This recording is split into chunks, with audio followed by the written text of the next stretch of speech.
Welcome back to the Cream City Club podcast. You are listening to episode number 49. I'm Spencer Michaelis, and I'm here as always with Gunnar Amalunk. Gunnar, how you doing tonight? Not too bad. I did want to take a second though to shout out a team who won a championship recently. So I should just do that right now, I guess. So I want to congratulate the Wisconsin Timber Rattlers on being first half champions and making the playoffs. But I think that was the only team that won a championship recently. I'm not really sure about anybody else, but yeah, that's all I got. Yeah, I mean that was the for sure the only important championship Yeah. won in the last week or so. Yeah, no, it's we're not gonna talk about the NBA Finals at all. We're gonna skip right past that, and we're gonna ignore it, and we're gonna pretend it didn't happen. Um, if you're listening and you haven't yet subscribed, please take a moment to do so on whatever platform you are listening on. Rate us 5 stars if you believe we deserve that. Follow us on Twitter at the Cream City Pod to stay up to date on these episode releases. And today's going to be a Bucks focused episode because, as we hinted at, the season has ended for everybody. Again, in an unspectacular fashion, nothing exciting. Um, Somebody won, not sure who, but yeah, Gunnar, what are we gonna talk about tonight? We'll talk about Darvin Ham is back with the Bucks, and we somehow even have more coaching news to talk about outside of that. We keep getting these more coaches, and we don't know how they're going to fit on the team, but we'll talk about that. We also got some news of young Bucks traveling to Greece to meet with a certain legend of the Bucks franchise. I wonder who that is. Then we got some more draft talk and a draft preview. We're now just about a week and a half away from the draft, or might even be less than that at this point, so we're getting close here. And then we got some realistic free agent targets that we're going to break down. Shout out to Frank Madden. He put a nice spreadsheet together for us of guys that we could actually acquire via the mid-level exception if we get that somehow, or the minimum contracts, which we obviously can sign those guys. And then also thanks to Frank Madden, we have trade targets under the Bobby Portis and Pat Connaughton umbrella. That obviously meaning their salary wise, so players who are under that salary. And then I also threw in Brook Lopez, guys who fit into that salary as well. But we don't think Brook Lopez will be traded for a certain reason because he did travel to Disney World with Giannis. And we think that's a good indication that he will not be traded. But all jokes aside, we'll start with our coaching updates that we got here recently. That being Darvin Ham, of course, coming back. Spencer, I guess we can just start by asking the simple question of, is this a good thing that he's back? And what was really your reaction to him being back? Because that wasn't really on our radar at all. Yeah, I was a little surprised. First to answer the first part, I do think it's a good thing. We'll talk about maybe the one concern in a little bit here, but I think the familiarity he has with the stars other than Dame, the best players on the Bucks other than Dame, will be very helpful in helping to bridge kind of two gaps because there's again already been two coaching changes since Darvin was last on the staff. I think he connects with players really well. I don't know how much of the in-game X's and O's and everything, it seemed like that was a bit of a struggle for him when he was in the head spot. I didn't follow the Lakers that close. I also can't imagine it's very easy to try and implement what you want to implement when your star player is LeBron and he is known to do kind of what he wants to do. So, I don't look at Darvin any less, especially as an assistant coach, as I did before. And I thought he was a fantastic assistant coach. So a little surprised he's back just because he had mostly been tethered to Bud throughout his coaching career. And I guess we did learn early on that he wasn't going to go to Phoenix with him, but it was still a little surprising to me and out of nowhere. But clearly he likes it here. He obviously played in Milwaukee and then came back and coached. And I think there's a connection there with the city and with the players that he wanted to be back with. So overall, a good thing. What do you think, Gunnar? Yeah, I think first, obviously, like I said, I didn't really have this even being a possibility for us in the slightest. There was, of course, a rumor going around that maybe he turned down the Suns' job to be an assistant coach. So you're probably like, okay, he clearly wants to be a head coach still, and it's not super rare to see a guy take off a year and just sit back, maybe a couple of years even, to be like, I'm just going to wait for the good opportunity. Maybe he was waiting just for a good opportunity, and that was with the Bucks, a place that he's familiar with, of course, like you said. Um, you did mention maybe the one bad thing to this, and I'm a little going to be out of order here, but it just popped in my head with Bobby Portis was a big guy who him and Bobby were tied together, and maybe a guy who motivated Bobby a lot, and Bobby looked up to him. So I think you're either going to get a very much improved Bobby or maybe a Bobby who's just stuck here and he's not going to leave and we're trapped with Bobby Portis. But um, either way, I think that's probably going to be a good thing if we're all stuck with Bobby Portis. Maybe we'll revitalize him a little bit and hype him up. But I guess just the positives and some stuff that you touched on already is the level of comfort that we've got with Darvin Ham already. I mean, we talked about maybe how it's sad not having Mike Budenholzer here anymore, and he brought this level of comfort and warmth, I guess, for lack of better words, just like a familiarity to have him here. And guys definitely liked playing for Darvin Ham. I know there's a couple times I forgot what it was. Bud was either injured or he was sick or something, and there was a game where Darvin actually got the coach for us. And I remember that moment being a big one because guys were pouring water on him for getting his first win as a head coach. And that was always good to see. But it just seemed like guys loved playing for him. So we all know kind of how our roster maybe too is going to be. And we'll talk about it later, but we're going to talk about how it's going to be hard to improve this roster. So when we start talking about our super staff, if you want to call it that, that is one way to improve your roster, and that's what a lot of teams do when you kind of stuck like this roster wise is improve on coaching and get coaches that you actually like. I guess the last thing you mentioned too was Doc Rivers having to inherit so many different staffs at this point. It's at least two. And then it's almost like three because if you take Bud's staff and then you take Adrian Griffin's staff and then you take the staff that he added on to those staffs, that's three different staffs. And he mentioned it on the Bill Simmons podcast recently how it's like I I don't want to quote him exactly, but almost like he underestimated how hard that would be. And we're going to talk about the too many cooks in the kitchen question here in a little bit, but I think there was a little bit of that this year. But yeah, I think him being an assistant coach is a good thing, I guess, Darvin Ham wise. But I wouldn't pay too much attention to the Lakers stuff, honestly. I mean, being a head coach and assistant coach are two completely different things. Mm-hmm.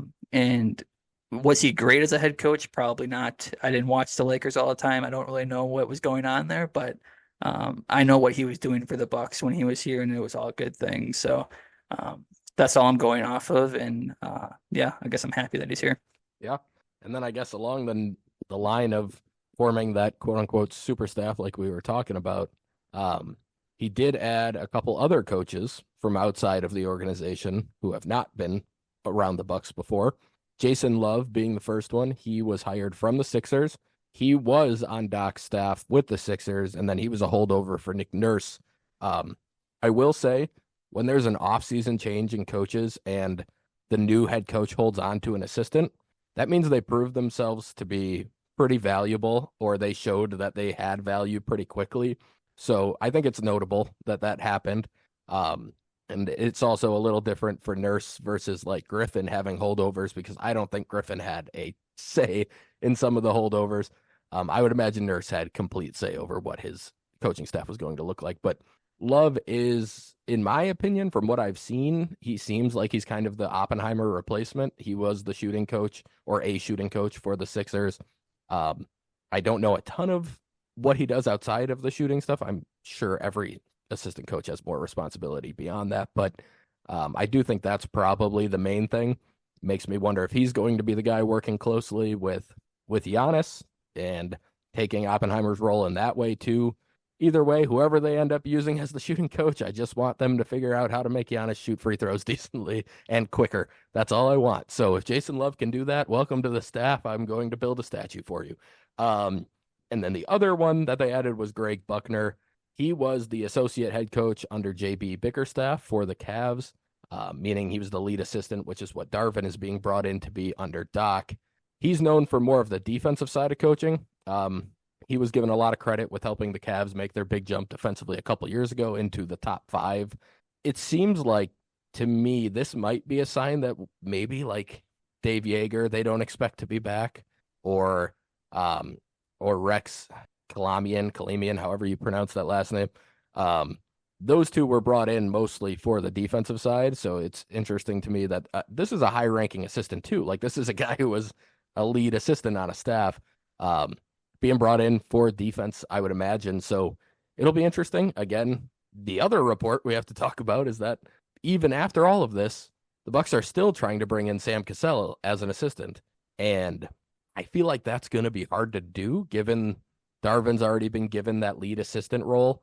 You already have former head coaches on the staff. If Yeager is back, there's a lot of experience and good coaches on the staff. But if I'm Sam Cassell, I want to stay somewhere or go somewhere where I'm going to be clearly lead assistant or I'm competing for a head coaching job. So I don't know how that's going to work, but they're trying to do it. And to me, this does point to the Bucks ownership probably being pretty willing to spend on coaching because these guys are not coming here to get paid like non-lead assistants because they all are already getting paid at the upper echelon of assistant coaches. They're not going to take pay cuts to come to the Bucks for a probably reduced role as a coach. So I don't know. It's going to be very interesting.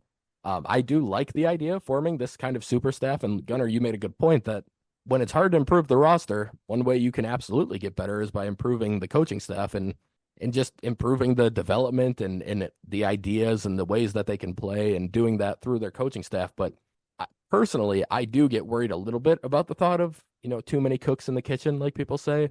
I think it's different this year because, and you mentioned it, it's his decisions to bring all of these guys in. Like Doc Rivers has full control over the coaches that he brings in and puts on his staff this year versus coming into a spot where most of his staff was filled and he added a couple of his own guys to try and even things out almost in a way.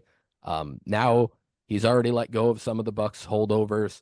It seems like he's holding on to the guys he likes or he trusts, and adding onto it. So you would hope that he has good judgment in that way and that all these guys can work together, but it's a lot of people. And especially if they don't subtract from this current staff beyond what we've already seen this offseason, it's going to be a really big bench. And there's going to be people who are good assistants sitting in that second row. And that's not super common. So do you worry about that type of thing, Gunnar? Do you think that there could be a case of too many people with too many ideas and just end up with some infighting and in-house fighting in terms of like what they want to do and what they think is the right way to go?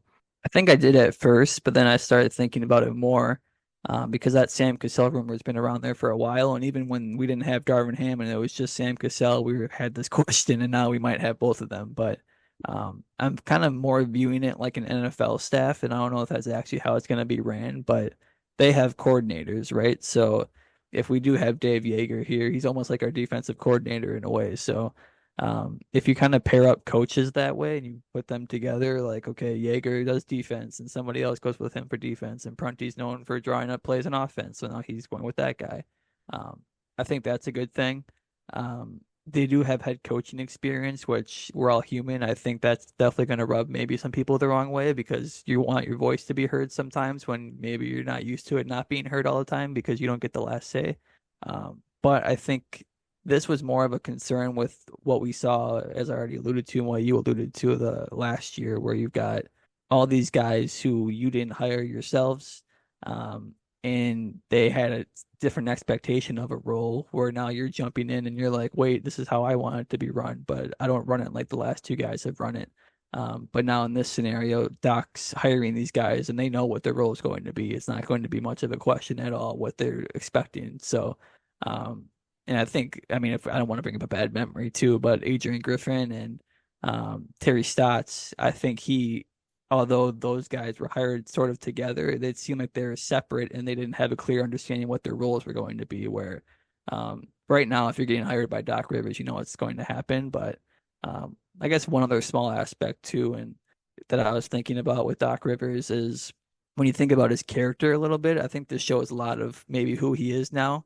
I know there was maybe a fear, by at least to me, of, okay, if we're hiring this guy, we don't think he's going to actually want to coach with us. But if he is, we're just going to give him everything to coach with us. We're going to give him all the money, all the years, all the control that he wants. He's going to run our entire franchise. So again, I don't know how true that was going to be or actually realistic, but that was the fear, just to get him off the couch and actually want to coach for us. But it seems like he's taking more of a step back and understanding how he actually has to win and putting himself in the best position to win, with also maybe taking some pressure off of him, which is a really cool thing to do. Honestly, it's a pretty humble thing to do. He could easily say, you know what, I want to run the show how I want to run it. I've won a championship before. I've been on a bunch of good teams.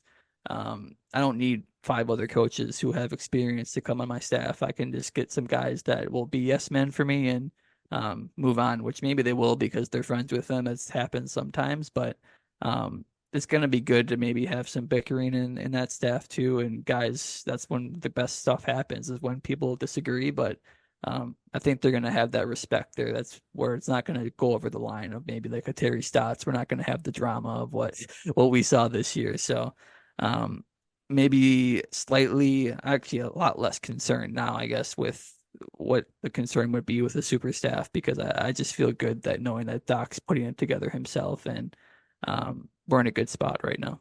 Yeah, I think that's fair. I think I still have some concern for almost the reason you feel better. I have some concern for in that I almost feel like Doc is trying to set himself up to become a president of basketball operations That type could instead of happen. a Yeah. coach. Um, but I do think I think the main thing that puts me at ease is the fact that it's his staff. He's putting it together. All these guys should understand what their role is going to be when they get here, and there shouldn't be any confusion because, like you said, it confusion amongst the coaching staff and what your role is will just lead to huge problems. That should not be a problem here. But we can move on now. We've talked about assistant coaches probably more than we ever need to. Um, but we're going to talk about some of the young guys because we've talked about them a lot since we started doing this. And we have made our opinions pretty clear on most of these guys already, but we did get some interesting news, at least in terms of Andre Jackson, Marjan, and Chris Livingston. At the very least, we know those three went to meet Giannis and meet up with Giannis for some workouts, or presumably to work out in Greece. I know that's how other players have done it. They've gone out to Greece and worked out with Giannis. So I'd imagine that's what they were doing out there. They were all there at the same time. Um, and on the same note, Ajax and Marjan, at the very least, I'm not sure on Livingston, but those two are for sure working out with Dame's trainer, which is who is Phil Beckner. Um, I knew that Marjan was even in season. He had started working with him because Dame had mentioned that another Buck had been working with him, and then Marjan or Beckner, one of them posted some pictures of them working together. So it's clear that those two have been working together for a while, but seeing Andre Jackson working with him as well was kind of exciting. I feel like it's a good sign that Dame wanted to set those two up with his trainer, at least those two. Um, at the very least, I would imagine he wouldn't be thrilled with the idea of setting up his trainer with somebody who doesn't work hard, who doesn't want to learn, who doesn't want to listen. Um, so I think the fact that he was willing to do that probably says what he thinks about them, at least in terms of work ethic and all that stuff. Um, but I guess along the lines of all of it, what does it show to you, Gunnar, when not just one, but probably both of your star players are embracing these young guys like this? What does it mean for the young guys, about the young guys, about the vets, or about the stars, I should say? Like, what does it say about all of them? Yeah, I mean, how much skill will they actually retain from going to Greece? Who knows? You brought up the point of Dame's trainer. That's what I wanted to bring up too. And I guess quick small tangent with Marjan. He's only been in the league 2 years, and I probably am way too low on Marjan right now. But Dame likes him. It seems like Giannis likes him. So he's got talent, and if it actually works out somehow, and because guys like Giannis and Dame take him under his wing. Who knows? Maybe something happens, but even if they do pick up nothing skill wise going to Greece, I think having that connection, of course, between your captains, if you want to call them that, the stars on your team, is what goes a long way. I mean, you don't hear a lot of stars who actually care at all about the guys who maybe are 10 to 15 on the roster. I know Andre Jackson should be in the top six probably, but just guys where they don't have to care about them. Honestly, they don't. But Giannis clearly has repeatedly done that over the years. Um, and it seems like almost Giannis's best friends come from at the end of the bench sometimes, the guys who just can take his mind off of basketball, and just have fun, I guess, on the bench. But these guys have talent, obviously. Chris Livingston, too. I don't think we bring him up enough. He was, of course, in that group as well. And he could honestly be tossed in a trade, too. Who knows? But I like what he brings. So I just think it's a good thing overall. You don't, like I said, you don't see that a lot from your stars. So, um, and I mean, it's one thing to travel out there too, I guess, being a young guy, but I mean, it's literally to Greece. Like you have to make an actual trip to go out there. It's not like you're just going to LA where you already would have been. Like it's Giannis has to invite you into his home probably. Like it's a whole thing. It's not like it's not easy to do. So it shows just the environment that we have, the culture that we have. And yeah, I'm glad that Giannis is doing this yet again. Um, and I think also it shows that one, Giannis is probably healthy too, is probably what I was thinking about the most here. It's okay, maybe Giannis is working out already and he's getting ready to go, which is nice to see. So, yeah, I mean, it can only be a positive. It's not at all negative here. AJ Green, of course, is not in this group as well because he was busy throwing out the first pitch with the Brewers. So if you're upset why AJ Green didn't fly out to Greece, maybe he'll catch a flight in the next few weeks or so. But yeah, he was busy doing Brewers stuff. So I remember correctly. I think AJ might have gone out there last summer, actually, but yeah, I feel like he did. I'm not to be quoted on that, but I think he did. Um, yeah, I agree with you. I don't think there's anything that can be lost from doing this, and there's plenty of stuff to be gained, whether it's just in terms of getting to see Giannis's offseason. I mean, is it for young players just knowing how a guy like that attacks an offseason is important, and seeing how the best does it. I mean, that's why Giannis worked out with Kobe. That's why a lot of players wanted to work out with Kobe and do stuff like that because they want to see how the guy who's known for working as hard as he does it. And I think there's a lot to be gained from that, even more than, like you said, skills or anything else. Just seeing that up close. I think the same thing with working with the guy that Dame works with Phil Beckner. I mean, you get to see how Dame attacks an offseason, how Dame attacks a workout, all of that stuff. Just it's even more valuable than the skill training, I think, for some of these guys, because especially for, again, I don't want to make this sound like a knock on him, but Marjan gives off the impression of somebody who sometimes wants to be focuses more on looking cool or doing the things that look cool than playing basketball. And for his skill set, what he needs to be is a scrappy player. He needs to use his athleticism and be a hustler and be somebody who's diving on balls and doing all that stuff. So learning from watching, I mean, we can point to go back in time only a few years. I remember a game when, not even a game, a preseason game that Giannis went diving out of bounds, saved a ball, and then sprinted down the court and dunked in transition after that. And it was a preseason game. And at the time, I wasn't very happy about it because it felt like a very good chance for somebody to get hurt in that moment. But it pretty much put on film exactly what makes him special. And that's that when he is on a basketball court, he's not going to take time off no matter what. You got to take him out of the game if you don't want him to go 100%. So just that type of stuff, I think, is the best thing they can learn from this. But moving on to some potential young players, some that we don't know the names of yet, but I would imagine we will at least have one new name to talk about the draft will be a week away after we release this. The day you're listening to this, it'll be 1 week out. But yeah, I think we should probably start looking at some of these names a little bit more in depth than we did the first time when we just threw out a couple names. I think we should at least start by focusing on the guys that the Bucks have worked out. At least the names that we know. It'll most likely come out that some other people worked out for the Bucks. They don't always go public. People don't always know who is doing it, but the names that Hoops Hype have put out, I'm not gonna read all of them. There's a bunch of them, but I'll touch on a few that at least caught my eye. So Jared McCain, shooting guard from Duke. This is a guy that's projected to be a lottery pick. It's interesting that he was willing to work out with the Bucks, in my opinion. A lot of guys in that range don't work out with a team in the 20s. I doubt it means that the Bucks are looking to move up, but it might mean that he's expecting not to go as high as maybe some of the mock drafts and the projections are showing. I like McCain. I haven't looked into him a ton, but from what I have seen, it's a good athlete. He's got a pretty decent looking stroke. I don't think he's a point guard, but I think he can handle the ball. So definitely a name that if he's there for the first pick at 23, I would have absolutely no issue with them taking McCain. Zach Edey is next on the list, and we talked about him last time.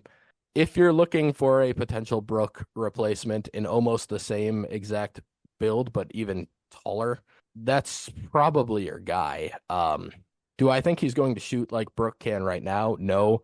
Do I think he might be able to make open shots if he's left alone? I kind of do. I don't think the shot looks terrible. He's improved his free throw percentage every year of college. I would not be shocked if he could eventually, but I would still maintain that I wouldn't love the pick, but I wouldn't hate the pick if they end up going that route. I'm going to read a couple more names and then Gunnar, we can just talk about all of these guys. But Ryan Dunn out of Virginia, Jalen Tyson out of Cal, Cam Christie out of Minnesota, Dylan Jones out of Weber State, Kashad Johnson out of Arizona, Juan Nunez, who is an overseas player, Oso Iguodaro out of Marquette. We talked about him a little bit last time. Tristan Newton out of UConn, Trenton Flowers out of the Australian Basketball League. Why don't we touch on those names first, Gunnar? Any of those stand out to you as interesting at either pick? I know we talked about Oso, so maybe we'll go any of the other names. Yeah, with McCain, I thought that was interesting as well. He's a super talented guy. I've seen him on TikTok singing and with his nails painted too. I don't know if he's got a big personality or whatever, but that's not a negative. Of course, he can do what he wants in that sense. But yeah, he's a super talented guy. Big school, of course. Tyson is a guy that I actually did highlight a little bit just looking at names from Cal. But I did notice that he was at 3 different schools in 3 years. So I don't know what to make of that anymore, honestly. If you highlighted that back in the day, you'd be like, oh no, he's a problem. But nowadays, I mean, who knows what the reason is? I mean, you're trying to find a better role for you. And then nowadays it's NIL. He could have got more money somewhere. I don't know how it works. So he had pretty good stats still this last season, I noticed. And that, like I said, that was a name that I highlighted probably more for the second round pick. But Dunn was another guy that I liked as well. I don't think he shot great, which is why I didn't super love him. He seemed more like an undersized, maybe had some rebounding to him, but just I don't know if I like the clunkiness of him. Talented for sure, I would take him, but just didn't feel like a great fit. And then Christie was one that I wanted to ask you about for him being a Big Ten guy. Seemed like he shot well. I think he's a little bit smaller. I don't know how only 6'6", He's so. skinnier. Yeah, that's what I remember from him. But yeah, did you have any thoughts on him? Because good 3-point shooter, seems raw, and of course we want maybe I don't care about this too much. I'll touch on this later, but I don't care too much about the age. I think the Bucks should probably just worry about drafting the most talented, probably depending on what pick they have, where they have it. I'll touch on that more later, but yeah, I guess we'll stick on one topic here. Did you notice Christie at all having the Badgers play him or anything? Yeah, I mean, I saw him play a decent amount this year. It's to me from this group, he's the best shooter, pure shooter. Hmm. Um, it's a quick, pretty high release. He showed an ability to do it off the dribble. It in some ways it kind of reminds me of Beasley's shot, but I think it's a little bit quicker. And also, like I said, I think he's probably a little bit better at getting it off on his own without it being catch and shoot. I think he could hang quickness wise, like on wings and shooting guards on the perimeter, but I think he would really struggle physically for at least a year in the NBA. I would not hate that pick. I do like Tyson a lot, and he's actually a guy I would be totally fine taking with that first pick. So first year was at Texas. I believe he left. He was recruited by Shaka, I want to say. No, he wasn't. But he was recruited by maybe Beard, who got fired. Either way, his coach left, I'm pretty sure. And that was why he entered the portal the first time. Texas Tech ends up being where he goes. The second transfer to Cal was absolutely related to NIL and all of that stuff. I don't think it's a problem. This is a guy who I like him as a defender. I think he's a legitimately solid defender. Hmm. He shot 40% on lower volume while he was at Texas Tech from three, 36% at Cal with higher volume. He had the ball in his hands a lot more there. I do like Tyson. I think in terms of both offense and defense immediately in the NBA, I think that's probably your best combo of all these names, of somebody who could do it right away. But I don't think he's somebody that's going to be super high ceiling either. I think he's just one of those guys who's a solid role player and could do both things, which that's honestly more what I'm looking for, unless somebody falls a really long ways and the ceiling is just immense. Like then you have to take a chance. But I think that like for Tyson, he's able to get his own shot. He's able to create a little bit. I think he averaged, what did he average assist wise this year? He was up to, yeah, 3.5 assists as a wing. Like, it's a pretty good spot to be in. 3 turnovers, so, barely over 1 assist to turnover ratio isn't great, but I like him. I think he would be an interesting add. I do want to talk about Kashad Johnson, and he would probably be more of a second round pick for me. And in a lot of ways, he's kind of like Ajax. Um, he just does a lot of the little things really well.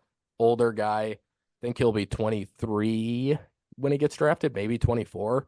Um, San Diego State for most of his career, and then he transferred to Arizona for his last season. He was at San Diego State when they made their Final Four run, or did they lose in the championship that year? I think they went to the championship. And numbers wise, nothing stands out. It's a lot like Ajax, where his impact is felt more by watching games. Just a smart defender. He's a good athlete. I don't know that it's a perfect fit just because I do worry that it would just be redundant with what you have in Ajax in a lot of ways. And I'm also not sure he's quite like the playmaker that Ajax shows in the open court, but he's an interesting name. I think defensively, purely defensively, he might be my favorite out of all of these, Dunn being the exception. But a lot of people like Dunn. I'm with you, Gunnar. I don't think he can do anything offensively, and that worries me. I don't think you can have somebody who's just a complete non-threat offensively. He looks terrified to shoot the ball when he gets the ball in the open court. So I would pass on him. At 33, if he falls there, I would have no problem with them taking that chance just because I do think he's very, very good defensively. But you got to have something on offense. Um, yeah, I didn't. Nunez is interesting to me because he's not much of a shooter. I looked into him a little bit. Very, very good passer, like really good passer. Um, but he'd be a fun like pick and roll guy with Giannis. I just don't know that he'd be able to create his own shot very much when he gets into the open court. And then I feel like we do. I don't know if you have takes on Dylan Jones at all, but it's a Weber State guy, which is where Dame is from. So they've known each other already. They actually do know each other already, which to me points to something that could be important when you get to the draft, that a guy like Dame probably has at least a little bit of input in the ear of the people making those decisions. I think he'd be perfect at 33. Like I would love that pick at 33. He's not he's 6'5", but he's got a 6'11" wingspan. So he plays above his height. I know he had at least one 20 rebound game this year. He had a 30.23 board game at one point this season. He shot 33% from three. Not great, but he did have to create most of them on his own because nobody was leaving him alone. And he shot 88% from the line, which to me means you have a pretty good shooting stroke for the most part. I care honestly more about free throw percentage than pure 3-point percentage for most college players, because that to me is a better sign of somebody who knows what they're doing with their shot and will be able to extend it out to the 3-point line in the NBA. And like I said, I think he'll be more catch and shoot when he gets there. So he would be one of my favorite. He's a good creator too. I mean, I think he averaged 5 assists this year. So I could live with them taking him at 23. I would be thrilled if they took him at 33. But any of the names I just talked about or didn't talk about that we already mentioned that you wanted to quickly touch on? No, Jones. Yeah, I think I have seen him before, and you mentioned the size. I mean, he's 240 almost at Yeah. 6'5". Like that's a big guy. And height doesn't super matter in that point. We've seen smaller guys like PJ Tucker, and they can make do being that height if you're physical and use your body the right way. But yeah, him being a smaller school guy, I think I can't remember. I mean, I know we've taken smaller school guys. The only one I can think of is Mamu. He went to a smaller school, right? So he was a bigger stats guy-ish. So I wouldn't expect the type of stats you see out of him in the NBA, of course. I think that's probably where a lot of the confusion gets with these guys, because they get all the keys to the car or the house. They get everything when they go to these smaller schools. They can do whatever they want, but then how do they fit into a smaller role? So maybe that's more of a question with him. But yeah, I mean, I like the size, I like the body, I like that he's older too. So maybe he's more ready to go than some of these younger guys that I was talking about. So yeah, I mean, I definitely wouldn't hate it. It's the perfect second round pick. Even if no matter what we do with our picks, the top two picks, I mean, he's projected at 42 here. You could even trade back, find a pick to trade later in the draft and get him later, depending on what you do with those top picks. So definitely wouldn't hate that. But yeah, as far as other guys go, um, I guess I should probably mention first as we wrap up this workout segment. The point I wanted to make too is when you have these later picks, a lot of times the guys that you don't even work out, you can still draft. So don't think that, oh, we worked out these 10 players. That means everyone else that you want to get or that you might think is a better fit, we're not going to draft them now. I think there's still obviously a chance we're going to draft somebody else that's not even on this list. Um, but in general, I guess I've been hearing a lot of names like Rob Dillingham, is that his name? Ron Holland dropping. They're not going to make it to 23. I totally understand that. They're dropping potentially out of the top 10 and then maybe like mid teens pick, but um, I would maybe like to see the Bucks try to jump up and grab a talent like that. Again, I don't know how far they're going to drop, even if they don't drop out of the top 10, who knows what happens. But Ron Holland's a guy that I super like a lot. So not even on our radar, like I said, picks wise. But I just sometimes I do wish you don't really remember a lot of times where the Bucks would trade up and actually go get somebody that they want like really badly. And we've seen guys like Cam Whitmore drop recently. I don't even know if he made it to our pick. It might have been right before our pick that he got there, but people who take a chance on those types of guys recently, it seems like it works out, and the Bucks are in a huge deficit of talent. And I just think that we're so used to taking the safer guys sometimes and like, oh, let's take the 6'7", 3-and-D guy who doesn't really have an attribute that stands out, but maybe he could play and he could gel with our guys. Like that's positive still. And when you're trying to win a championship, that could definitely work. I just think I wish sometimes we would go get the talent guy. And maybe this is the perfect time to do it. Maybe it's not the perfect time to do it, depending on what we can do trades wise. We'll talk about that soon. But I mean, if one of those two guys falls, I think that would be a perfect time to go get somebody like that. But there was one new name I wanted to bring up here, the Spencer. I think he's probably my favorite pick now, which is probably shocking to you with some of the other names that we brought up. Obviously, Kalel Ware seems like he's going to be. I've seen him now in the top 10 and one Yeah. of the mock drafts, so I don't even know if he's going to be in the teens. But with this guy, Harrison Ingram from North Carolina, I believe, Yeah. another undersized guy, kind of reminds me of like the Grant Williams, PJ Tucker, where he posted up. It seems like when I watched his highlights, he did that a little bit more than those guys. I know Grant Williams posts up a little bit, but um, just another undersized. He shoots pretty well, but pretty physical, and I think I could totally see him in a small ball lineup with literally any combination that we have. So I love how I just talked about talent and trying to not get the 3-and-D guy, but and not don't get the safe guy, but he seems safe and also has a little bit more of a ceiling, but I think his floor might be as higher than what you think. So I would be okay with that pick in the first round pick, talking myself into it. I guess another guy that I wanted to bring up for the second round pick too. You'll probably laugh because I think I actually did not like this guy in the tournament the one time I watched college basketball, but Jamal Sheed from Houston, I believe.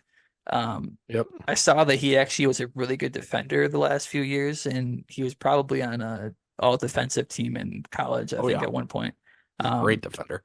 yeah, so I think I would like him a lot. Just if that's all he's going to bring, that's awesome because we need a ball handler. We need a guy who can play defense as far as on ball defenders for perimeter defense. And even if that's just against guards, I mean, we didn't really have that. We barely had that with Patrick Beverly, but um, we'll probably maybe have to find a replacement for him. I think he'll be back, but just a couple new names that I liked.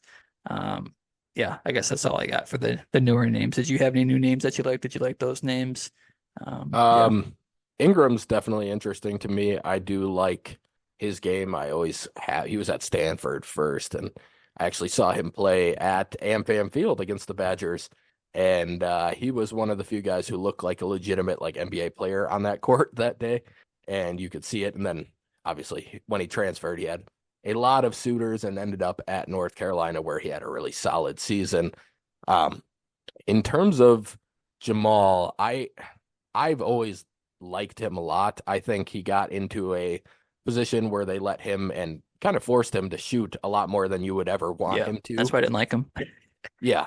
But I don't think that was really what he wanted to do either. I watched him play on those really solid Houston teams, where he did not shoot that much. He was more in a facilitation role. His defense is really, really good. He's hit big shots even when he wasn't, taking all of them. And in terms of what he does, like I know I actually you've probably seen this video before, but Forgot to bring it up. Yep. yeah, the one of his coaches spills a garbage can on the way out of the Hmm. arena, and everyone walks past it, and he stays back and picks it all up and cleans it up. And like, it sounds corny when you talk about that stuff, but like, as a guy who coaches a sport and a college sport, and you did too, those types of guys matter.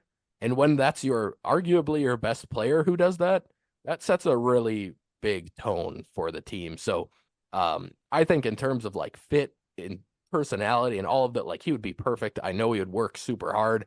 I would have no issue with him in the second. I don't even honestly know where he's been going in mock drafts. I'm guessing it's been early second, mid second.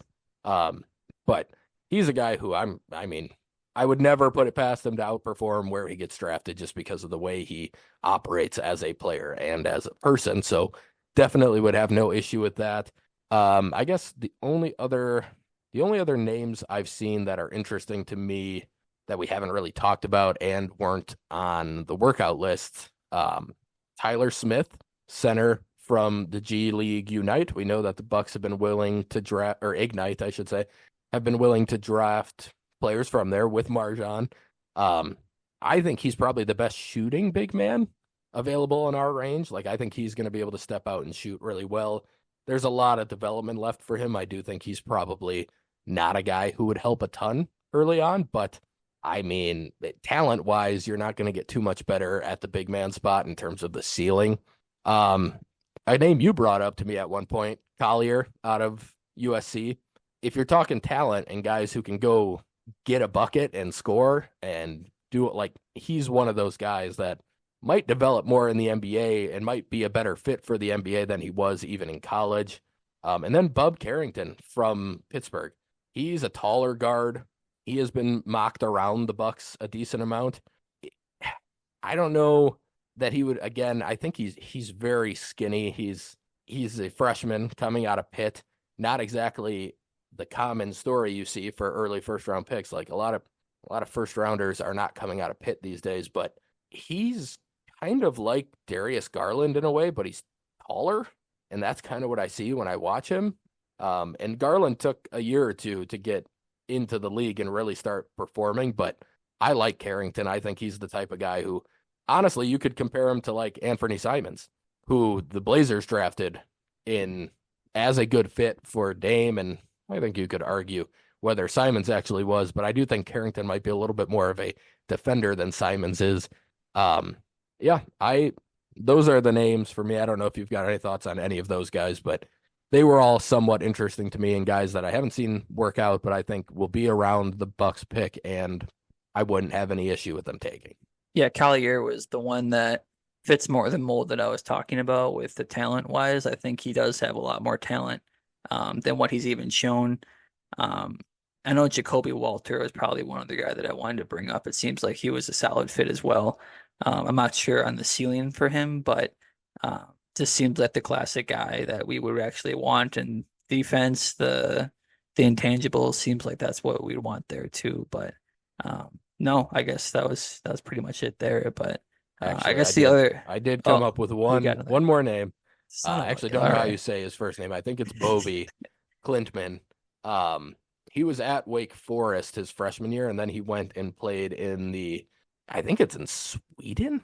No. He played in the National Basketball League, so I think he was in Australia also. I'm not even sure where it is. Either way, he's a pretty well built like four probably. I like his shot a lot. I think he's got one of the quicker shots I've seen for a big. I believe the Ringer actually mocked him to the Bucks at 23. It's I think him and Giannis. I think he could fit on the court with Giannis or with Brook, which is a really good selling point, I think, for a big who could play in either of those lineups where you could have Giannis at the five, or you could have Brook at the five and him at the four for either lineup. He's not necessarily tall enough to play the five consistently, but I think he'd be much more likely to handle rim protection than a guy like Bobby. So, Bobby over Bobby is going to be what I would be saying if we get him. So, assuming that's how it's pronounced, it might be pronounced Bobby as well. And then I would be happy to start a new Bobby chant for a player that I actually enjoy watching.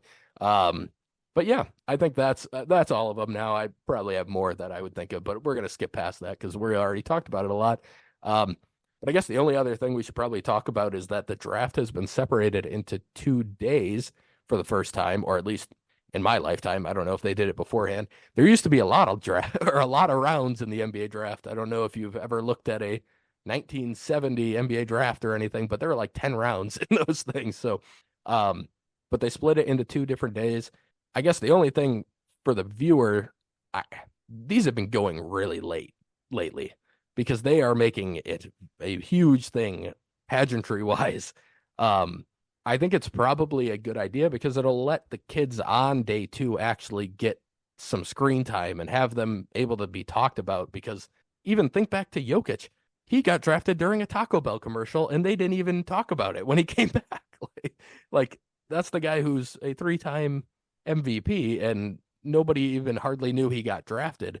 So this gives the opportunity for all those guys to potentially, every name that gets called should be able to get talked about, should be able to get their moment. So in that way, I think it's good. But what else do you think it could bring? I mean, maybe it spurs more trade action because they have more time to think about what they want to do, or just gives more time to strategize, I guess. Yeah, I think team-wise, hypothetically, you get more time to get your pick right. And I put that in huge quotes because you never know if you got your pick right. But that's a whole extra night to reassess what now is. There's going to be a new landscape because especially in this draft, we have no idea where anyone's going to go. So you might have guys there at the top of the second round that like you didn't expect to be there. So now people all of a sudden that makes our pick more valuable. Maybe we don't trade our second round pick, but now someone's willing to overpay for us because they're thinking about it more and more over the night. And they're like, okay, well, that guy's got a lot of talent. And we're willing to pay over the price to get the 33rd pick from the Bucks, and now we're cooking. So it's only a good thing in that aspect. But you mentioned the kids too, as far as that goes. I mean, the NBA draft is the smallest one out of all the major sports, I would imagine, as far as picks go. So there's so many talented kids that go in the second round. So you can certainly give them the shine for 60 picks, 30 picks a night. They should get their moment. And we've seen a bunch of good second round picks over the years. You mentioned Jokic. I mean, it should not ever happen where he should be getting picked during a Taco Bell commercial. That's ridiculous. So I think it's exciting. The length of it too, yeah, that's probably where the problem comes in because those things go so long. So they're probably just trying to rush the second round. Yep. And that's where the problems come in. So at least now you get time to breathe. And we'll see what happens too. I mean, like you said, I think there will probably be more trades and whatnot. So it's again unprecedented. So we don't know what it actually is going to look like, but I imagine all around people are excited about this. Yeah. Yeah, I did see when they first brought it up, some people were like, who's going to watch the second round? I'm just sitting there like, I'm going to be tuned in even more than ever now. Yeah. There might actually be some excitement in the second round this year. So, yeah, I'm looking forward to that. As I mean, for guys who always nerd out about the draft, I'm sure it's absolutely a positive, but I really don't see how it's a negative. If you weren't going to watch the second round that night, then you're not going to watch it the next night. Whatever, like who cares? It's not changing anything, but most of the people who tuned in will probably be interested in tuning in again. So, yeah, I think that'll lead us into some more offseason talk and some more abilities that the Bucks have to add some players. But obviously, this will be from players who are already within the league, and we know what the Bucks are up against. How should we do this? Should we just read off all the names and then go back and talk about some of the ones that are interesting here? Yeah, I guess. I don't really know how the best way. I got Yeah, my names that I like, but yeah, we should probably give them a little bit of due diligence, especially yeah, because Frank Madden took the time to make this list and we right. want to shout him out. So, We can read off all the names he has here. That's not that hard. I'm just genuinely, we're just going to list them here. So starting with guards, he had Dennis Smith Jr., Chris Dunn, Shake Milton, DeLon Wright, Talon Horton Tucker, Monte Morris, Josh Okogie, Aaron Holiday, Delano Banton, and Spencer Dinwiddie. And then on the wings, he had Lonnie Walker the fourth, Derek Jones Jr., Kenyon Martin Jr., KJ Martin, Alec Burks, Gary Harris, Kelly Oubre, Troy Brown Jr., Evan Fournier, Kyle Anderson, Justin Holiday, Reggie Bullock, Cam Reddish, Lamar Stevens, Najee Marshall, and Trendon Watford. And then from the bigs, Daniel Tice, Mason Plumlee, Thomas Bryant, and Mo Bamba. So, Gunnar, why don't you kick us off? Who caught your eye from here? And any names we should point out, and we did at the beginning, but actually, you know what? I'll just quickly go through. If I don't say their name again, they're viewed more as like a vet minimum, most likely. I'm going to talk about the guys who are more likely to get like a taxpayer mid-level, with which the Bucks may not have available to them. Chris Dunn, Monte Morris, Spencer Dinwiddie, Lonnie Walker, Derek Jones Jr., Gary Harris, Kelly Oubre, Fournier, Kyle Anderson, Cam Reddish, and Najee Marshall seem like the most likely. Frank did list Alec Burks as a potential biannual exception candidate as well. So the Bucks may not have that available to them. In fact, I would bet that they most likely will not. But for the sake of this, if one of your names was listed under that, I think we still talk about them and say why they would be a good fit or what we like about them. But more likely the Bucks will be bargain bin shopping in the vet minimum aisle here. But what do you got, Gunner? My first guy, he's unfortunately in the taxpayer bit level, but I think he's the most out of all these names that I think would actually be able to go down to a minimum contract, much like Malik Beasley did this year. Gary Harris, I think he could fill that Malik Beasley role pretty well.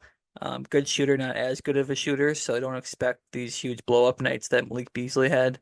But a way better defender. I think he could easily be the fifth starter and the guy who could guard next to Dame. That's what we need, is someone who can maybe cover him a little bit.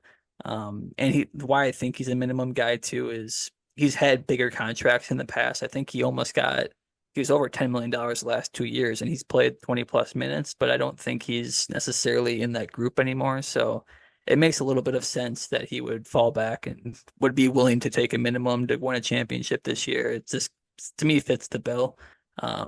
I feel like we're going to have the same names here. So we didn't go over this before. So if we have the same exact names, this will be hilarious. But Aaron Holiday was my other minimum contract guy. Gives me Javon Carter vibes. I've always been an Aaron Holiday guy. I think his only problem is he's just been too small. And if that's why he gets overlooked so much. Was always been a pretty solid shooter. I don't think he makes super well, but defense wise, that's all I want him for. It's to be the guard defender that we need. Would potentially replace a Patrick Beverley probably pretty perfectly, but again, maybe Pat Bev comes back too. We didn't have him on this list, so that could be another name that we bring back. The other exciting one that I feel like he's probably more of a taxpayer mid-level guy, but just the name I like is KJ Martin. Just so much untapped potential, I guess I should say.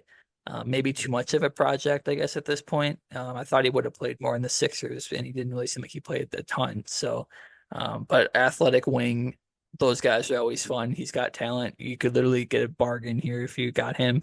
And then the last name that I had, or second to last, I guess, I had a small name at the end here, but Najee Marshall seems like a Jay Crowder type beat, if that's the best way to put it. Does a lot of the most similar things. I think he's even probably a little more agile than Jay Crowder, but if you want a Jay Crowder replacement, that's another one. And then the last one that I had, which I think he would for sure be minimum, is a guy who has bothered me over the years so much that I had to pick his name, which is Daniel Tice. He's just a thorn in your side. He's always bothering our bigs. It seems like he shouldn't, but he always was bothering our guys.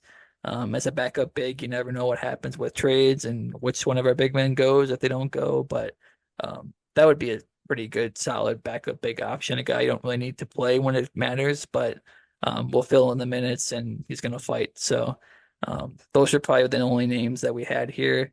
Super not cool names. Even if you wanted to get exciting and try to get a taxpayer mid-level guy, none of these guys are really exciting, so it's hard to pick. But I mentioned Malik Beasley too. I mean, we didn't like Malik Beasley either, but I think that was still a good minimum signing for the Bucks. Yeah. Like, you're not going to get that type of value here.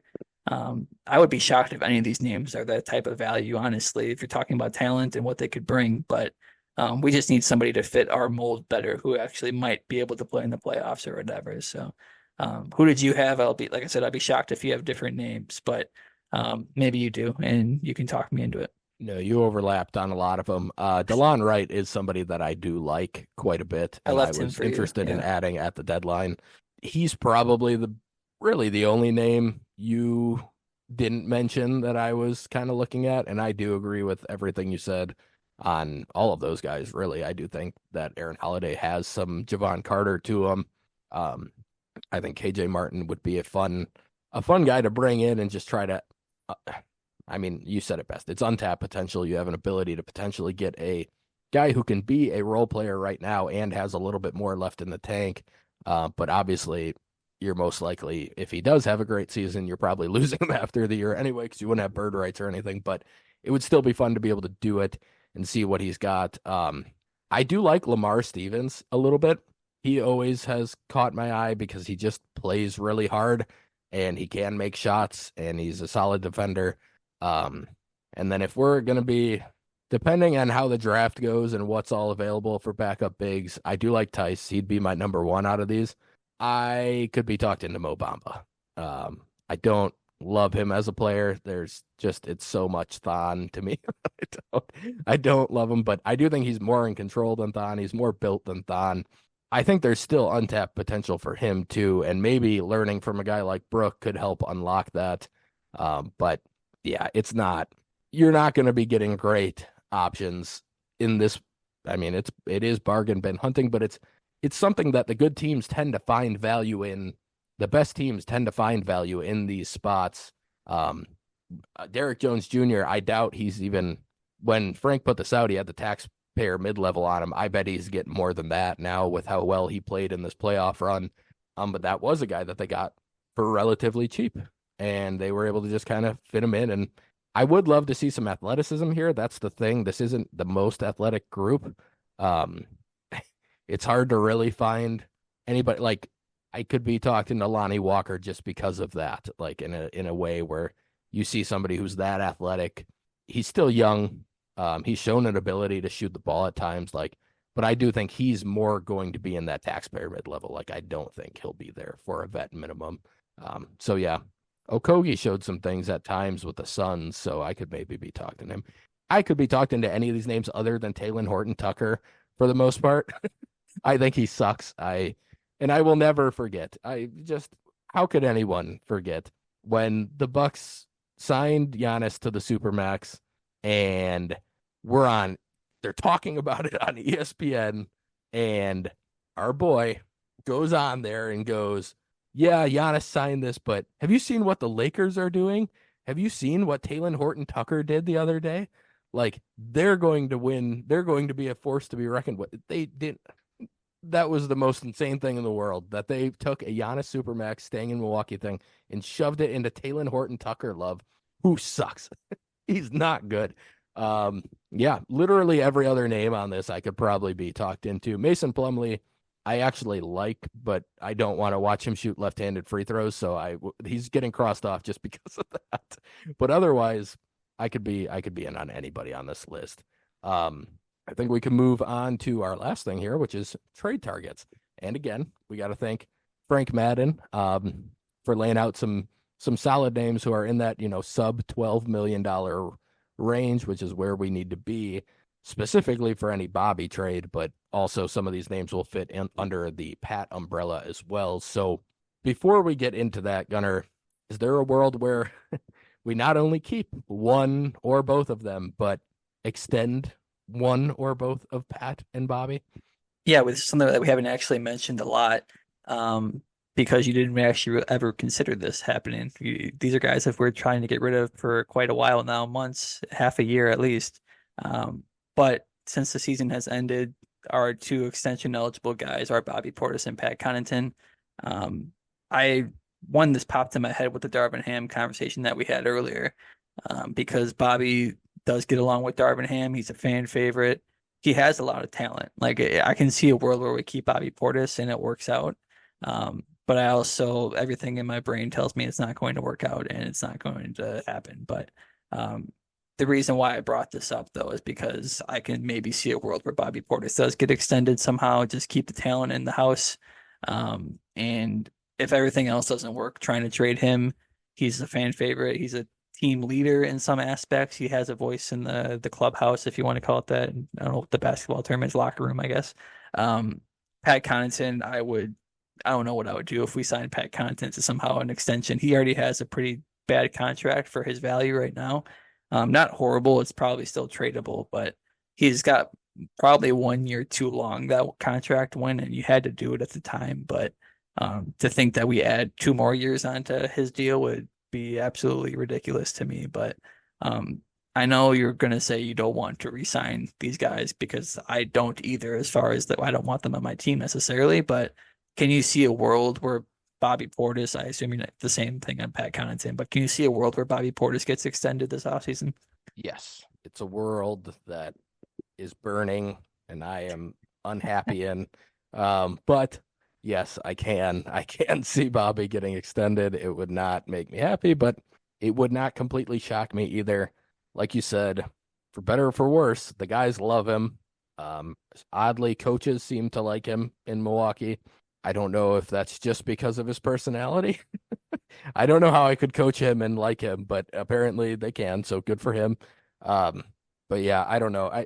I agree. I don't see Pat under any circumstances unless it were somehow to be like a very small extension and he makes a lot less money on the back end, and they just decided to try and do that and lower that average annual value a little bit. But yeah, I don't see that one happening. Yeah, I don't even want to imagine it. I'm gonna pass. I can see it, and I'm going to move on. We're gonna talk about the trade targets because that's what's happening to Bobby this offseason. Bobby Portis is getting traded, and I'm going to be happy. And that I'm manifesting, Gunner. This is a thing, apparently. People manifest. They ground each other or something. Sure. They go Yeah. and stand on the ground with their bare feet, and then they manifest stuff. And that's how the world Sometimes, works. yeah. So yeah, we'll talk about some of these names here that Frank threw out. We'll just start. I'll list them all off quickly. Um, so starting at the top with some wings, we have, I believe it's Ochai Agbaji from the Raptors. He's $4 million. Quentin Grimes from the Pistons, $4 million salary. Cody Martin from the Hornets, $8 million salary. Wow, did not think he was making $8 million. Nick Richards is a big from the Hornets, $5 million. Trey Mann, also, I forgot he was on the Hornets now. On the Hornets, $5 million. Io DeSumo for the Bulls, $8 million. Alex Caruso, 10 million. I think the report either today or yesterday was that teams had offered top 10 picks for Caruso and the Bulls had declined. So I think I'm pretty comfortable saying that he is off the list. I'm not even going to talk about him when we get to that part of it. Dante Exum, 3 million for the Mavs. Jayshawn Tate, 7 million for the Rockets. Tari Eason, 4 million for the Rockets. Terrence Mann, 11 million for the Clippers. Zaire Williams, 6 million for the Grizzlies. Kenrich Williams, 7 million for the Thunder. Aaron Wiggins, 2 million for the Thunder. Wendell Carter Jr., 12 million for the Magic. Davion Mitchell, 6 million for the Kings, and Larry Nance Jr., 11 million for the Pelicans. So again, I'm crossing Caruso off the list. If you want to talk about him, go for it. But who catches your eye from that list? I'll quickly just run over the names that you read that I like. Agbaji from the Raptors. I was shocked that the Jazz actually included him in a trade. I think there's just a good defender in there somewhere, and he's got talent still. I was like, wow, they just tossed him in a trade like that and gave him to the Raptors, which the Raptors always seem to get guys like that, so it's not shocking. Quentin Grimes, he's my favorite of this list. I just don't see a world where the Pistons are like, I don't want this player and we don't want to win basketball games because he's the perfect type of guy you want to actually win basketball games and he fits on any roster on any good team. But if there's a trade somehow, I'll have a fake trade here in a second, but he's not in it because I just can't see a world where we can trade for him. But whatever it takes, I would take him. Trey Mann, I would like him. I just don't think the Hornets sort of the same thing, but he's more of a scorer. But the Hornets suck and they want talent and he can score really well. Ayu from the Bulls, another really good player. Sort of in that Quentin Grimes sort of aspect where he's another guy, he fits in any good team ever and he'll always fit in a good team. That's just, I don't know why they'd want to get rid of him. Tari Eason, if you remember my Rockets trade from last time, he was a guy I thought of, but I just felt like they wouldn't trade him and I picked Cam Whitmore. But if you wanted to plug and play him for Cam Whitmore and that works, totally would do that. with Steven Adams. Zaire Williams, that's okay. Like there's untapped potential there, but I would take it. I would take a chance on that. Kenrich Williams, I think that one's pretty realistic. The Thunder are probably willing to trade guys who are outside of their young core. And he's did not get a lot of shine, honestly, in that group. And he seems like he can play on any good team again. He's just a lot less talent than the other guys, but I would trust him in a big scenario. So, um, playoffs or whatever the case may be, I think he's probably a playoff player. And then the last names, Wendell Carter, Love, Davian Mitchell, Love. I don't see how they'll trade him either, but that's possible. I guess they want to get a bigger name, I think. So it's going to be hard to swap guys for someone like him. And then the last one, Larry Nance, I also like. Mobile big. He fits in any team as far as that goes. He can just slide into anybody. But I do have a fake trade for you, Spencer. I have a couple. The first one was for Wendell Carter, who I like. I just don't see this one happening, but I can see a world where it works. He makes about $11 million, so that would be Bobby Portis. It'd have to be because these trades are, again, 1-for-1. We can't bottle up guys. You can't go Bobby and Pat. The purpose of this is to only trade one of them, so it would have to be Wendell Carter for Bobby Portis and then picks, but I just can't see the Magic wanting more picks because it would be our picks this year. They want two more young guys, and then I guess we do have future picks that we can trade too, which they would like that. But so maybe if that works, if they take our future picks for that. But if I could swap Wendell Carter for Bobby Portis, that would be absolutely perfect. That's the exact type of big man that I want. Then I think I'd be probably more willing to trade a guy like Brook Lopez and try to get smaller contracts and break his contract up and get a couple of $10 million guys ish. We'll talk about those guys later, but it would make more sense in that aspect because I would trust Wendell Carter. But the one that I was excited about that I wanted to bring to you before you give me your guys is a trade with the Grizzlies. And it's Bobby Portis and both of our picks. So I'm trying to spice this deal up a little bit for Zaire Williams, John Conchar, and the number 9 pick. So they moved back 14 spots. They want to win now, so we're giving them by far the best player in this deal. Bobby Portis is way better than Zaire Williams, way better than John Conchar, talent-wise. Again, they're not watching the Bucks every single day. They don't know that he isn't trying defense, but I think it's fitting for them because I think Bobby Portis fits that mold with the Grizzlies. He's got that grit to him. Perceives grit, of course. We know what it actually is on defense, but it seems like he's that dog mentality. And I think that fits the Memphis culture pretty well. And there's an argument like 9. I wish they had like a pick in like the 10. I was hoping when I looked at this trade that they had like a number 14 pick. 9 feels a little bit too high, but I did want to move up in the draft. And then that opens the door for guys like I mentioned, Ron Holland. I'm trying to think, who is it? Steven Castle, I think is a guy from UConn. I like him. Donovan, who's the other guy from UConn? The big white. Yeah, I like him too. So I like UConn guys if you didn't know that because Andre Jackson works out pretty well and they just have good players. So I'll take anybody in the UConn team, but that just opens the whole door for guys that you can now draft if you get the 9th pick. But like I said, that feels like too high of a pick, unfortunately. But do you first like my draft or my fake trade and then give us your guys that you would potentially trade for? Yeah, I mean, I would do it in a heartbeat. I would move Bobby. I mean, I wouldn't even say I don't care who the players are coming back, and I'll move Bobby to move up from 23 to 9. I don't.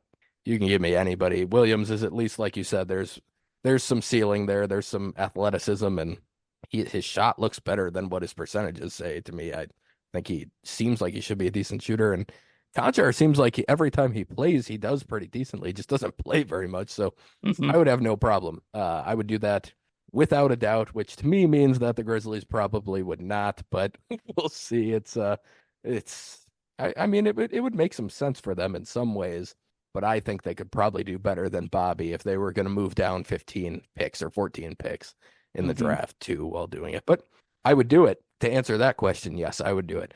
Yeah, you touched on most of the names I would have brought up. I think Grimes would be one of my favorites that you could possibly get. Kenrich Williams is one, and you talked about him, but I do think that he would just be perfect for the Bucks. Like, I love that fit. I think he would genuinely get to play a lot for the Bucks instead of sitting like he did for the majority of the Thunder playoffs run. I would really, really like that. I would love to be able to lose a little salary off the books like I would do Bobby for Williams straight up and eat the difference and get yourself under. I think that would get you under. It would be very close. Oh yeah, it definitely would. The second That's apron. So that opens up 6 other. million. We just had to cut 3.7 or whatever that number was. So that would get you almost double over Okay, I couldn't remember what what you the need. number was exactly, Yeah. but yeah, I would do that, and I would not think twice about it. I actually think Bobby's better than Kenrich Williams on, like you've talked about, like pure talent in terms of what you might see on the box score. You're getting more from Bobby, but I think Kenrich would help the Bucks a lot more than Bobby does. So that's the main one for me. You touched on most of the ones more in depth than that. But one other name that I am somewhat interested in is Jayshawn Tate. He's a guy that I did like a couple years ago. Kind of seems to be falling out of favor in Houston. I know the shot isn't great, but I do like him in kind of that PJ Tucker mold, like we've talked about with a lot of players. Um, Younger version, I think he's more athletic than the PJ that we had. I think he's super interesting. Again, I'd have no problem trading either of the two guys one for one, depending on obviously what other offers you get. But if that's what it came down to, and they said we'll do Bobby for Tate one for one, I would probably do it. I would have that one. I might hesitate a little bit more on because I do think Kenrich is like a perfect fit for what the Bucks could use in that role. But I think Tate is very capable of playing that role as well. So I would do it. I would have no problem doing it in the end. But yeah, I mean, you touched on most of them. I don't need to relive those. I do think Aaron Wiggins is actually kind of interesting, and he would clear a lot of space. Actually, I guess I wonder if this would be worth it in your eyes. Do you think trading Bobby for a guy like him, and that might open up the taxpayer mid level with the amount of room? I think you have to clear Yeah, I nine think it million, would. right? Yeah. So, I mean, I would consider that. I would Yeah, I consider definitely that. would. So that might be an idea too, something like that for a really cheap guy. But the Thunder are one of the only teams that could eat that big of a difference in salary. So Hmm. it would probably have to be pretty much Aaron Wiggins and not too many other options on the board for it. But I would definitely think about that, especially depending on who we actually think we'd be able to pick up with that taxpayer mid level. But Gunnar, I know you want to talk about this other name, and I'm fine with it. I get it. Um, we joke a little bit because Brook and Giannis were seen riding uh riding rides at Disney World um with Giannis's family there, obviously, and sounds like it was their first time there. And of course, Brook had to take them and show them all the give him all the insider knowledge that he clearly has a lot of with Disney and Disney World. But you found some names that if we were to trade Brook could fit under that umbrella more in the range of what he's making. So what do you got on those names? Yeah, I don't. I've obviously mentioned a couple Brook Lopez trades. I don't really want to trade Brook Lopez, but you saw the names that we just pulled from Frank Madden and do your own research. They don't get any better. Those are just the realistic names. But when you start bringing up that salary, again, we're talking about one for one type swaps or one for multiple players breaking down Brook's contract. I mean, the names get a lot better here. So that's mostly why I want Mm-hmm. to do this. So I'll just run through the names just like Spencer did here. So guys that are just under Brook's contract or just descending under Brook's contract. Bruce Brown, which is the name that we were tied to a lot, if he picks up that option, which I don't know if he would or not. I'm actually pretty 50-50 on if he will pick up that option. He's about 23 million. He might be the exact contract that Brook is. So Brook and picks for Bruce Brown, I would probably do it depending on what else you do. But right now, I don't know if I would do that, but it makes some sense. Um, you wouldn't do that? I would go to John Horst's house and push him off a ledge.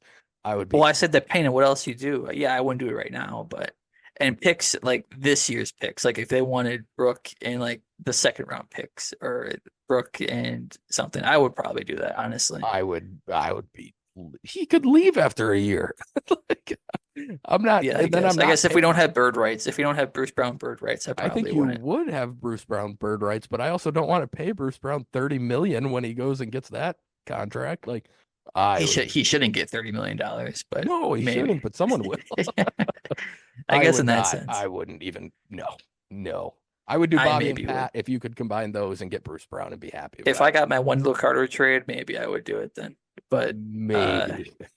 I need the center to actually replace Brook Lopez. But going down the list, we got through one name so far. We're already arguing, but Well, Malcolm I'm gonna hate Brogdon. the next name too, so you can read it.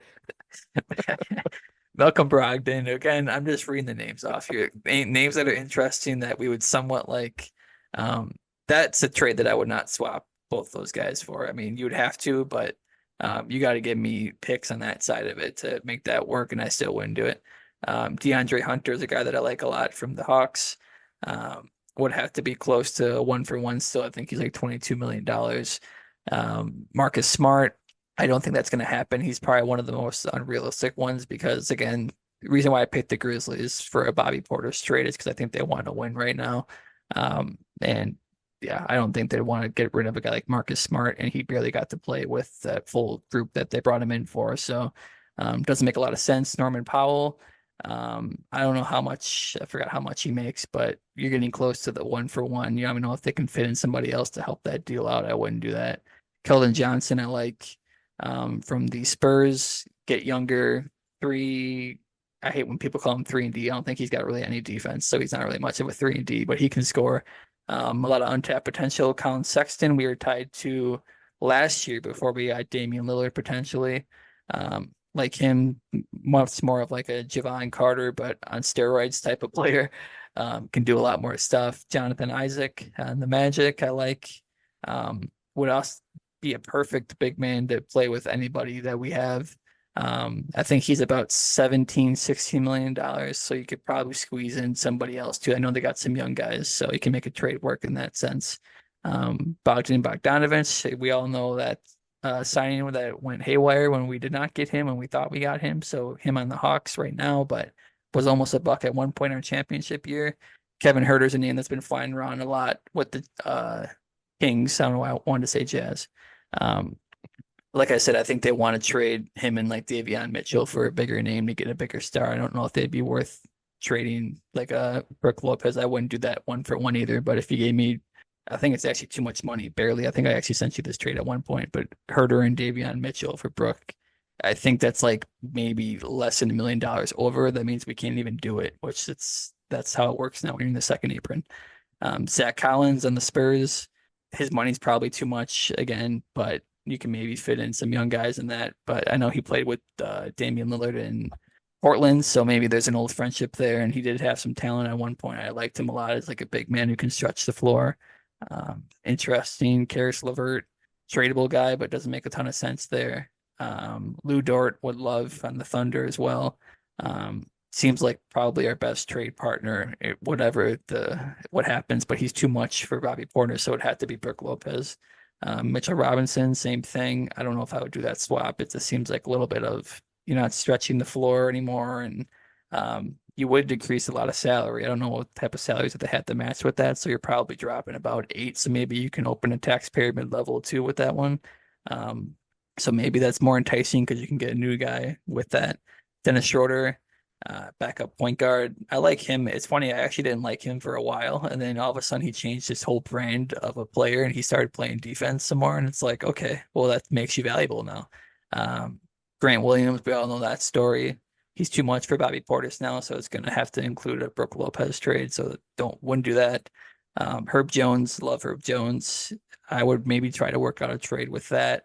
I think him and Larry Nance was a trade that I was doing a lot in last season, but that's also slightly too much. I think that goes over Brook Lopez's contract, just like the other one, by like $1 million, so it doesn't work. And then Cole Anthony and the Magic, it was like the last cool name that was there, but I don't know. He's got offense. He's a little undersized, but I don't even know if they would trade him. So, any names there that you'd be willing to trade for Brook Lopez? This is where it gets dicey now because it's a 1-for-1 situation, sort of, but when you start getting down to the bottom of the list, maybe they can spice up something else. You can get more for it, get another player with that. Yeah. But yeah, I mean, that's the hard thing about the second apron now is you have to either break the contract down and get a couple guys or 1-for-1. And those don't really seem like they're always worth it. It's getting rid of Brook Lopez for how much he means. Yeah. The names that catch my eye are Jonathan Isaac and Herb Jones. Those are probably the two I would be the most interested in general. Isaac is a huge health concern, so that would definitely be a concern. But for if you could somehow, I mean, say you were able to trade Bobby in a move that gets you below the apron, and then you used Brook for Herb and Larry Nance, I would make that trade, I think. Um, but it would depend on what you got for Bobby and if you have an actual center still, as always. But Herb, I'm a big Larry Nance guy. Like he's a guy I would trade Bobby for him straight up and have no concerns at all. I would like that. Um, but if you could somehow combine those, and like you said, that's one we looked at before. I know we've talked about that one I before, think but I think Jonas Valanciunas isn't he a free agent, so that would they could get their big man oh yeah, hypothetically if they wanted Brook Lopez more than him, and they could you can make a trade there that actually makes sense, and they want Brook Lopez. yeah. No, it would make some sense, I think. Just a matter of if the Bucks can find that center. Yeah, the rest of the names I like Marcus Smart a lot, but I don't think I would trade that. And like you said, I don't know that the Grizzlies would make a ton of sense for the Grizzlies. I'm you're a lot higher on Keldon than me just because I don't think he plays any defense and I don't think he would be super helpful for our team. It would kind of be like a Yeah. better Beasley that I still don't think I would want playing that much in the playoffs. And a guy who wants the ball a lot more than Beasley demanded the ball. So yeah, out on Brogdon, 100%. A lot of the other names are just like they're okay. I wouldn't hate them. Dort is interesting for sure. Um, I do like Lou Dort. He's one I could probably be talked into in the right scenario as well. But for the most part, it's Dort, Isaac, and Herb Jones for me out of those guys that I could find an ability to be okay with a trade involving Brook. But um, yeah, not something I really, regardless of the Disney World thing, I just don't think it's going to happen. I didn't think it was going to happen coming into the offseason, so I don't think he will be moved, barring some huge change in the roster outside of it, because like you've talked about a lot, it's you got to have that guy ready to step in. You can't afford to try and build up a new center without Brook hmm and just go from the bottom up at that spot. You just can't do it. The defense will fall apart at the seams if you do that. So you have to be able to have somebody who can step in and do it. And Wendell Carter, name like that, I could definitely see that working out pretty decently if you could get Carter in a separate trade or something and then move Brooks. So something like that could make some sense, but otherwise I don't see it happening. But yeah, anything else you want to talk about trade related before we get into our random Bucks? No, I think I'm unfortunately somehow traded out at this point. I can't think of any more fake trades, but I will probably have some by next week. I'm sure you will. All right, why don't you kick us off on the random Bucks? Who you got? I'm shocked you never picked him. We're about almost 50 episodes deep, about 25-ish Bucks episodes, and you didn't pick this guy, former Badger, No. former Buck, John Lure. When he was on the Bucks, he's honestly pretty solid. He's a second round pick, I believe. Yep. Um, you're always just like, oh, Badger guy, people are gonna love him too much, but he actually was a really solid player, stuck around the league a long time.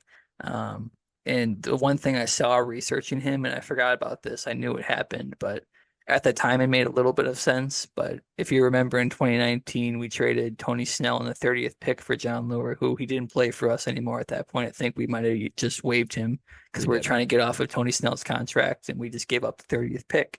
But then you look at the names that we could have gotten with the 30th pick.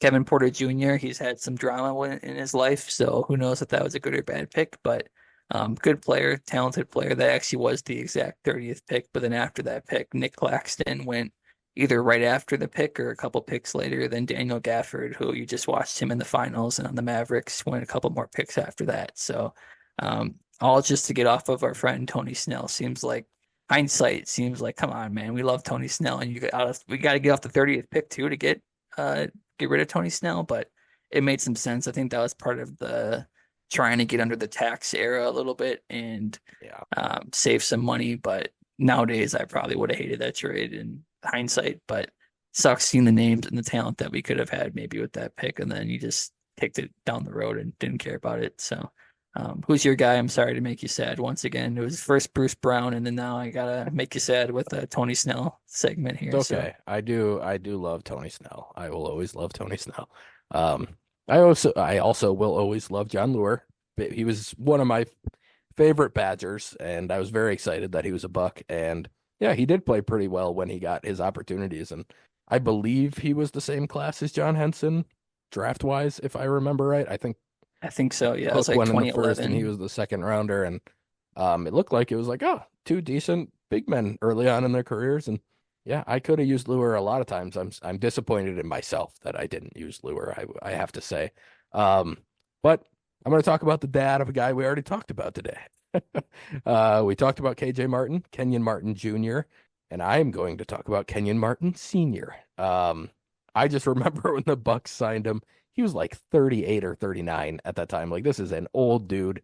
But I loved watching Kenyon Martin when I was a kid because the dude just flew for a big, like he had one of the highest verts for a big man that I had seen. And all he did was catch lobs and block shots and get tip slams. I don't even know how good of a player he actually was. I've never even really looked at his stats. I think he had a couple pretty good seasons with the Nets early in his career when he had J Kidd throwing him lobs the whole time. But yeah, that was our era of, oh, you were a teammate of Jason Kidd. Well, we are going to use the 14th or 15th roster spot on you. Um, I do remember Kenyon Martin standing up for Giannis once in a bit of a scuffle, so I will shout him out for that.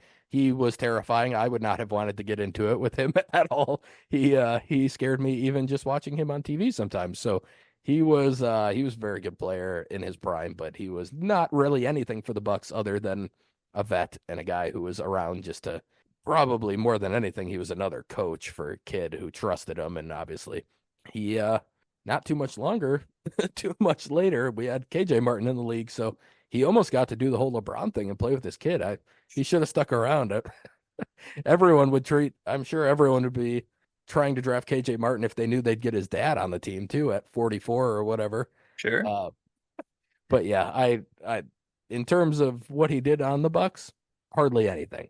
But I do remember him being a vet and being a guy who stood up for our guy, and I will always appreciate anyone who did that. So shout out to Kenyon. Hopefully your son, hopefully you give KJ a rave review of your time in Milwaukee, and he wants to sign here for a vet minimum. But yeah, that's all I got. You got anything on Kenyon? No, it's just a disgusting thought, but I remember thinking at the time, like, ooh, the Bucks got a semi-big name. We got Kenyon Martin on the Bucks. And I know we were Right. starting to rise a little bit at that point, so we were getting to brighter days at that point. But that was our playoff. That was our 500 playoff year, wasn't it? I Oh yeah. think. Yep. And he had a couple good moments. I remember he brought some good energy moments. He had some nice plays, so he still had some pep in his step, but Yeah. not probably a player that I would enjoy very much nowadays. He's had the energy and I don't know how much defense he brought, but he couldn't shoot or anything else. So yeah, back in the day he had some nice highlights, but very much not worth it on the Bucks when you're 40 years old. Yeah. Yeah. All right. Well, I think that'll do it. Pretty long one, I think. We'll see how long this ends up being, but I think this is another pretty long one. Yeah, we should probably mention this is pretty much a once a week podcast at this point. We just don't have time to do two anymore. Um, we'll do our best, especially in the off season for the Brewers. It becomes a little bit easier for us to fit in two, but during all of this, there's a lot of stuff going on. So we're pretty much once a week. We might surprise you with two, never know. But yeah, right now we are expecting to kind of release early in the week and either do Bucks or Brewers and see where we go. But thank you all for listening. Please like and subscribe on whatever platform you are on. Remember to follow us on Twitter at the Cream City Pod. Please feel free to leave feedback for us on how we can get better. Thank you all for listening, and we will see you next time. Go Bucks.